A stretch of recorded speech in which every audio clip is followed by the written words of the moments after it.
Hey everyone, Telander here, and welcome to a brand new episode of the Ostium Sagas. Did you know you can get access to a bunch more unreleased Ostium Sagas content?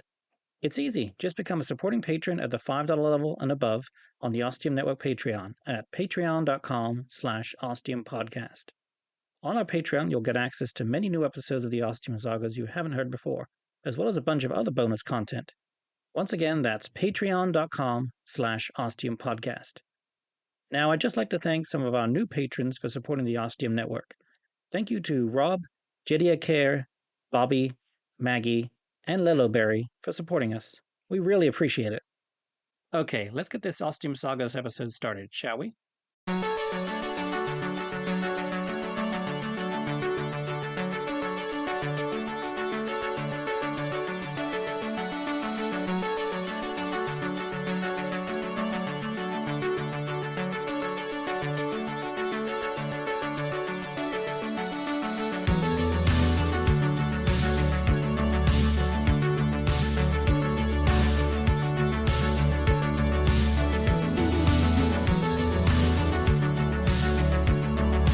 The Ostium Sagas.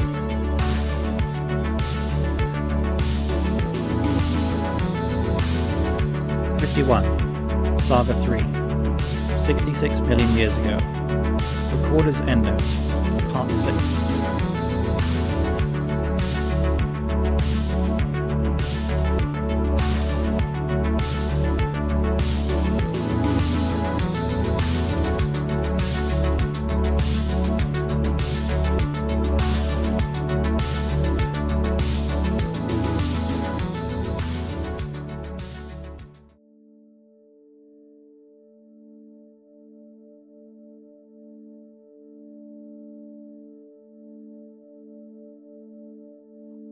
To L. Harcourt at marquette.edu from stevechase@hotmail.com.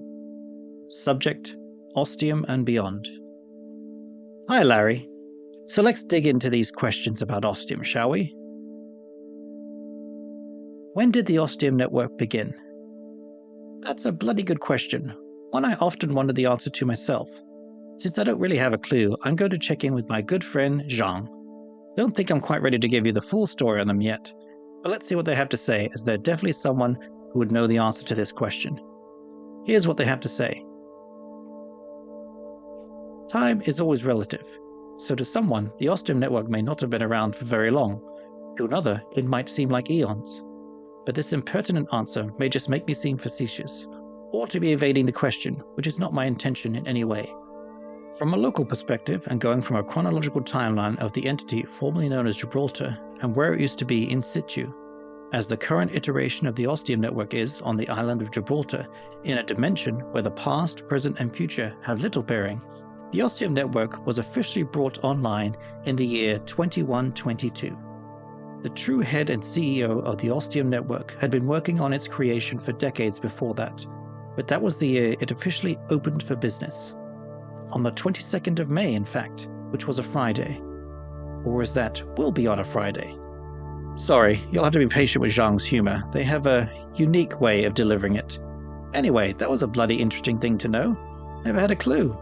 So appreciate you asking, Professor, as I'm learning just as much as you are. Okay, next question. Where is the town of Ostium located? I actually do know the answer to this one.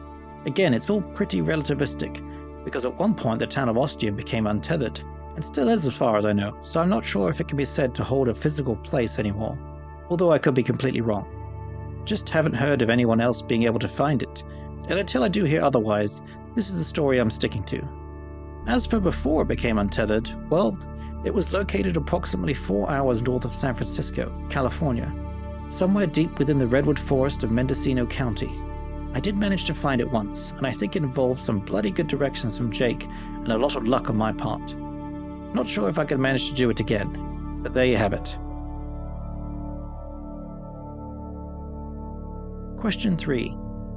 To the best of my ability, where would I say the Ostium network is located physically? Another very good question. Looks like all that education is paying off. Sorry, don't mean to sound like an arse, just injecting a little humor of my own. So my answer would of course be, no bloody clue, mate. and so we'll turn to my good friend Zhang once again and see what they have to say. This has been a closely kept secret within the Ostium network, for what I am certain are very apparent reasons to everyone. But now that Evil Jake is no longer... Okay, quick interjection here, Professor, to explain who Zhang means by Evil Jake. So he's the big boss behind the Ostium network. Only he's not a very nice guy, and has done some very shady and questionable and just outright bad things involving the Ostium network, though we're not exactly sure why, and we're still learning about. Also, we call him Evil Jake because he's basically the baddie doppelganger to my good friend Jake Fisher, who also has some power and control over the Ostium network somehow. But save your questions. We basically just know this is happening and still have no bloody idea why, okay? So that's Evil Jake in a very confusing nutshell. Hope I was able to help a bit. Back to Zhang's answer. The constellation of Orion has been known, respected, and watched by many civilizations and cultures across time.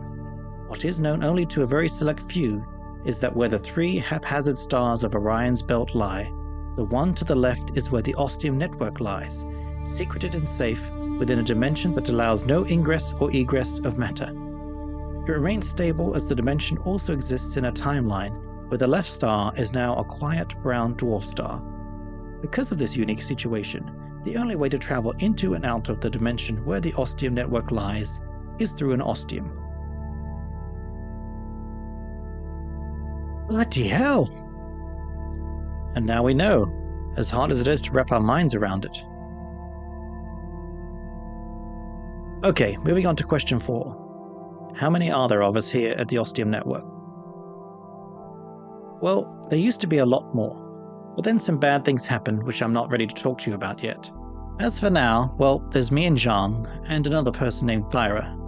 And when they're here, there's my mom, Monica, and Jake. So, not many of us really. And finally, the last question. What's the goal of the Ostium network? Well, that's an interesting question. That is, because as a former employee, I would say it was to travel through time and understand our past better. And in so doing, we would understand ourselves, our humanity better. But now that I know more about Evil Jake and what's truly been going on here at the Ostium network, I think the true goal is 2 words. Power and control.